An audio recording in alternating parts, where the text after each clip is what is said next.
Welcome to cinema reviews. ఇవాళ వీడియోకి వచ్చేసరికి అయితేనేమో ఓటీటీ ప్లాట్ఫామ్స్లో రిలీజ్ అయిన సింహ మూవీకి సంబంధించిన రివ్యూ తీసుకొచ్చినవి. ఈ మూవీ వచ్చేసరికి అయితేనేమో ఆహాల్ అవైలబుల్ ఉంది, మీరు వెళ్ళి కూడా చెక్ చేసుకోవచ్చు అనమాట.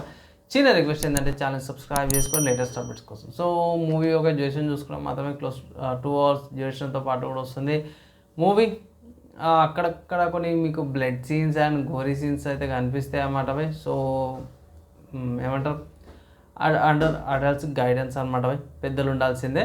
అండ్ మూవీ స్టోరీ ఏంటంటే సింపుల్గా ఏం లేదు, మనకి ఫస్ట్ హాఫ్ మొత్తం కూడా ఒక సస్పెన్స్ లాగా ఒక బాగుంది. ఫస్ట్ హాఫ్ మొత్తం కూడా బాగుంది. సెకండ్ హాఫ్కి వచ్చేసరికి అయితే కొంచెం ఓవర్ ఎగ్జాజరేటెడ్ లాగా అన్నట్టుగా అనిపించింది అనమాట. ఏంటంటే మన జగపతి బాబు గారు గురించి కొంచెం ఫాస్ట్గా చెప్పేసుకొని వెళ్ళిపోయారు. అండ్ ఇక్కడ ఇతనిలో ఉన్న ఏవైతే ఆర్గన్స్ ఉంటాయో ఆ ఆర్గన్స్ని తీసి వేరే వాళ్ళకి ఇంప్లాంట్ చేసిర్రు. దానివల్ల వాళ్ళకి ఇతని యొక్క మెమరీస్ ఉండడం వల్ల ఆ ట్రిగర్ అవుతున్నాయి అన్నట్టు చూపించారు. సో దానికి ప్రాపర్ సెన్స్ అయితే ఏం కనిపించలేదు నాకు.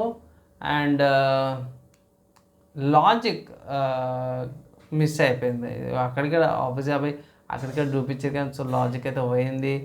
అండ్ నాకు జెన్యున్గా చెప్పుకుంటున్నా, ఇది వేరేలాగా తీసింటే మాత్రం బాగా హిట్ అయ్యేది. ఆర్గన్స్ వల్ల మెమరీ అది అనేసి ఏంద్రం ఆయన మళ్ళీ అన్నట్టు ముఖాలు అయితే పెట్టేస్తారు అందరూ. కొంచెం ఏమంటారు, ఫస్ట్ హాఫ్ బాగున్నా సరే కూడా సెకండ్ హాఫ్ సోదే అనిపించింది. జెన్యున్గా చెప్తున్నా, నాకు సెన్స్ అనిపించలేదు. జగపతి బాబు గారి ఆయన యాక్టింగ్ బాగుంది, అనసూయ గారి యాక్టింగ్ బాగుంది, మిగతా అందరు యాక్టర్స్ కూడా వాళ్ళ పర్ఫార్మెన్స్లు బాగున్నారు, కానీ స్టోరీ పరంగా మాత్రము సెన్స్ అనిపించలేదు. జెన్యున్ చెప్తున్నా, సెకండ్ హాఫ్ మీద ఎక్కువ ఫోకస్ అయిపోయింది నాకైతే. అది కూడా స్పెసిఫిక్గా జగపతి బాబు గారి అయితే ఇంకా డ్రాగ్ అనిపించింది. ఎప్పుడైపోతుందో ఆ సీన్స్ అన్నట్టు అనిపించింది అనమాట.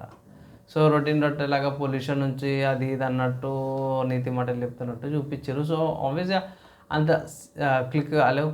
అండ్ ఫైనల్గా నాకైతే ఒకటే మాట అనిపిస్తున్నా, వన్ టైం వాచబుల్ బై చూడవచ్చు, పర్లేదు. అండ్ ఈ మూవీకి నేను ఇచ్చే రేటింగ్ చూసుకుంటే మాత్రమే 2 out of 5 రేటింగ్స్ అయితే ఇస్తున్నా బై. చూడొచ్చు, పర్లేదు అనిపించింది. మీరేమనుకుంటారు కింద కామెంట్ చేయండి బై. అండ్ వీడియోకి అయితే నెక్స్ట్ వేళ కలుసుకుందాం.